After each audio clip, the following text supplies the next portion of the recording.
Diogenes एक scenic philosopher था, अमीर आदमी था। सब छोड़ के, बुद्ध की तरह सब छोड़ छाड़ के एक सड़क के पास रखे हुए एक टब के अंदर रहता था। सारी संपत्ति छोड़ के बैठ, उसके पास कुल संपत्ति क्या थी? पानी पीने का एक गिलास और एक आध कपड़ा जो वो पहनता था। एक दिन गिलास चोरी हो गया तो लोगों ने कहा यार तुम्हारे तो गिलास भी चोरी हो गया। वो बोला यार मजा आ गया मुझे, कल तक मुझे नींद आते हुए ना परेशान रहता था गिलास कोई लेना जाए, अब चला गया, परेशानी ही नहीं हो रही। और रही बात पानी पीने की, जब मैं कल नदी पे गया गिलास भर रहा था तो पड़ोस में एक कुत्ता आया, वो सीधे पी रहा था, तो मैं भी सीधे पी लूंगा, क्यों गिलास ढो बिना बात के। जब सिकंदर ने उसकी ख्याति सुनी, सिकंदर राजा था, तो सिकंदर उसके पास गया। वो आदमी आराम से लेटा हुआ धूप में, सिकंदर सामने आके खड़ा हुआ। सिकंदर बोला मैं यूनान का राजा सिकंदर हूं। उसने यूं देखा, बोला हाँ जानता हूं। बोले मैं आपसे बहुत प्रभावित हूं डायोजनीस, क्या मैं तुम्हारे लिए कुछ कर सकता हूं?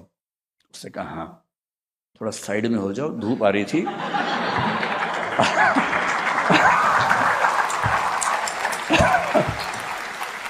आपने बिना बात के धूप रोक ली है, साइड में हो जाइए, और धूप अच्छी तो आप भी लेट जाइए साथ में, क्या दिक्कत है?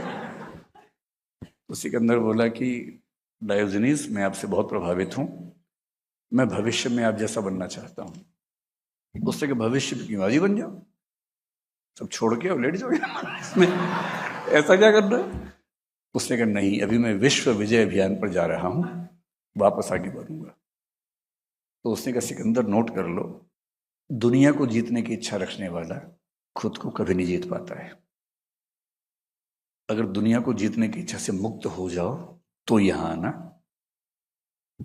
और कहते हैं कि उसी ने कहा था जिस दिन तुम मरोगे उस दिन समझोगे तुम जीवन भर निरर्थक चीजों में उलझे रहे थे।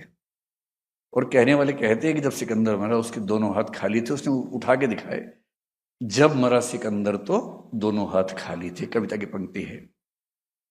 यूं तो सिकंदर के हौसले आली थे, जब मरा सिकंदर तो दोनों हाथ खाली थे।